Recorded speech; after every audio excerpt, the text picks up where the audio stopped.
Next up, we have Terry from Van Buren. You're live. Yes, I would like to make a comment about the Franklin County Prison. What I'm seeing now is it's really turning into a politically divisive disaster. Now, if additional prison space is really deemed necessary, would it not make more sense economically to explore looking at our existing prison facilities and making additional spaces and infrastructure upgrades to them as opposed to having to build a whole new prison? So, good question, and I'll piggyback off of you. Okay, this is State Senator Bart Hester. So it is a great question, and look, the reason we are picking a new location for the prison is the areas where we currently have prison. And you're right, that would make the most sense to expand the current prisons that we have. The population has left those areas, and we can't staff those prisons. We have beds that would be available at our current prisons. We just can't get people to work there. We bus them in, but they've moved away. So we looked for an area that within 30 miles has more than 100,000 people, maybe 125,000 people. This Franklin County met with the Fort Smith metro area, met that criteria. We also needed one in Northwest Arkansas, like I spoke about, for not only the inmate who's going to reunify, but the family members that love them and want to come visit with them. The reason we can't just expand county prisons, county jails, is you don't get the type of rehabilitation in a county jail that we offer at our prisons. Look, again, like I said, we can't just put somebody in a box and 10 years later let them out and then put them on our streets. The goal is for them to get back out in society, have learned a lesson, and become a productive member of society. So we looked for a lot of areas. The reason Franklin County was picked, again, it was in Northwest Arkansas quadrant. It was in an area that has population that you should be able to staff the prison.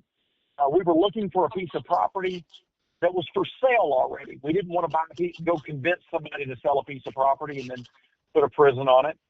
And then more so, we liked the fact that it was such a large piece of property that you could put a prison maybe on 60 or 70 or 80 acres in the middle of 800 acres and visually not impact the community like you might somewhere else if you put it right up on a highway. I think some of the attributes, which I've heard are negatives, but I consider them attributes to this prison, are it's going to require some upgrades to some roads and some infrastructure on maybe electricity and water. I think those are great attributes to this program, meaning the local community is going to see some benefits. Now, not everyone's going to agree to that or agree that it's a benefit, but it's over time is going to be a huge benefit to the local community when we upgrade roads and upgrade water lines, probably, and electricity. We don't know what all we're going to do yet until engineering's done. But look, it's going to be an economic advantage area. But look, I absolutely have empathy for people that it's next to their family farm or that it's going to negatively affect. But look, there's a reason we haven't built a prison when we've needed one for 10 years, because it's hard. And I really appreciate Governor Sanders. She's willing to step in and do the hard things. That's what we're doing. We all agree we need a prison, or vast majority of all of us. There's no place in Arkansas that you put it that everyone's going to be happy. You could say we're going to put it in a community, and that community says we want it. As soon as you identify the actual property, all the neighbors get concerned, and again, valid concerns, totally understand that, have significant empathy. But look, our number one role and responsibility is to keep communities safe. That's what we're going to do with this prison. And just to piggyback, you did a great job there, Senator Hester. One, the county, there's a counter proposal out there to upgrade the county jails, and while it on the surface might make sense to upgrade county jails, the problem that I have with that particular idea is that we in Crawford County or we in Sebastian County would be faced with paying for that upkeep and the ongoing maintenance of that one. Two, we don't have the services, and so if we wanted to truly rehab the prisoners, we don't have those resources. So you're going to have to spread those resources out. They may not be available at all in all locations. But most importantly, it should not be on the county, the local county taxpayers to pay for state prisoners. Let the county take care of the county prisoners and let the state take care of the state prisoners. This is Justin Blood. I just want to add a couple things or restate a couple things. So the first thing is there's some people who say things are fiscally irresponsible.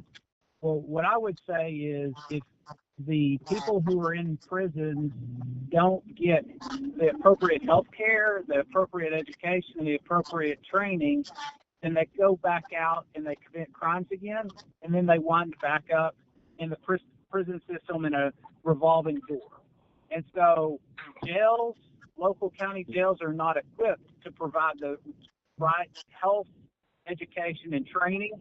And then secondly, so I think that you have to have a prison to be fiscally responsible in the long run. The other thing I'd like to add is in Sebastian County, 46% of the people in our overcrowded jail are actually state inmates. If you were to remove, 35 or 40% of those like you should and send them to the state, then you wouldn't have to be talking about taxing yourselves an extra cent in Sebastian County to manage those. And so I agree with Senator Hester that the people in Charleston in that area, they have a right to be frustrated, but we do need to build a prison.